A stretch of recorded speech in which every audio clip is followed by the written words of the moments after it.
Magandang araw mga ka-channel. For today's content ay magluluto tayo ng stir fry pork and vegetables. Napakasimple at madali lang pong gawin. Inihanda ko na po dyan ang ating mga main ingredients. Mga gagamiting panangkap ay nahiwa na po ayon sa liit or laki na dapat natin gamitin, pati ang ating karne ng baboy. Umpisahan po natin sa paggigisa. Unahin po natin ang bawang. Isunod na rin natin dyan ang sibuyas. Gisa lang natin yan hanggang lumabas yung aroma.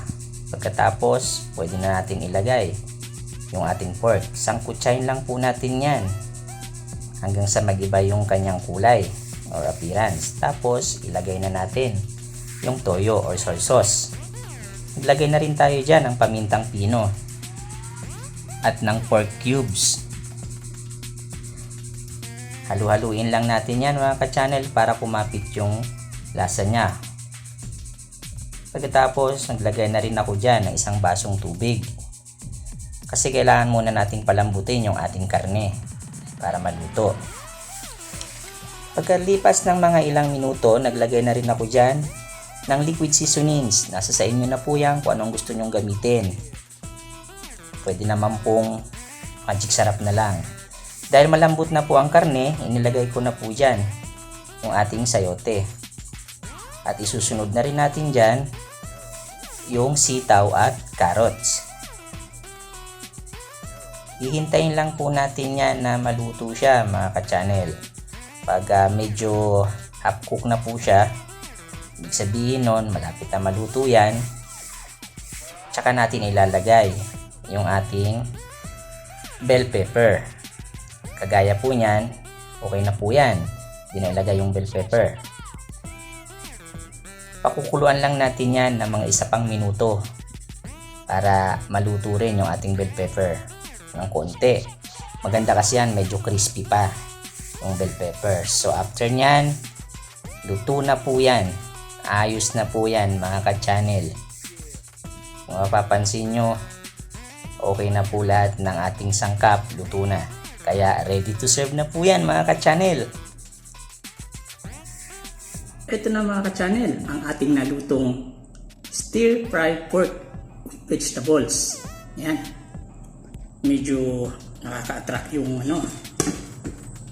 yung itsura niya, di ba? So, taste test na tayo. Tikman na natin. Kain po tayo mga ka-channel. So, siyempre magkakanin tayo. Kukuha tayo ng ating naluto.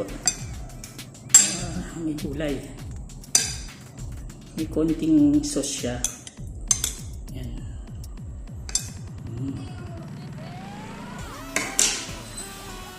Tayo po.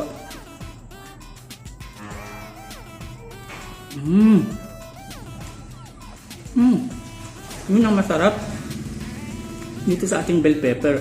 Huwag niyong kakalagain para crunchy pa siya. Tama lang yung isang minuto na kuluan natin yung bell pepper. Hinuli natin ilagay. Ang masarap mga ka-channel. Kaya saktong-sakto yung ating timplada. Napakadaling gawin mga ka-channel. Napakasimple at saglit lang lutuin, di ba? So yun, isa na namang masarap at masustansyang ulam ang ating naluto for today. So maraming salamat sa mga nanood. At sa hindi pa nakakapag-follow, follow, like and share na rin po. So maraming salamat. Hanggang sa susunod, paalam.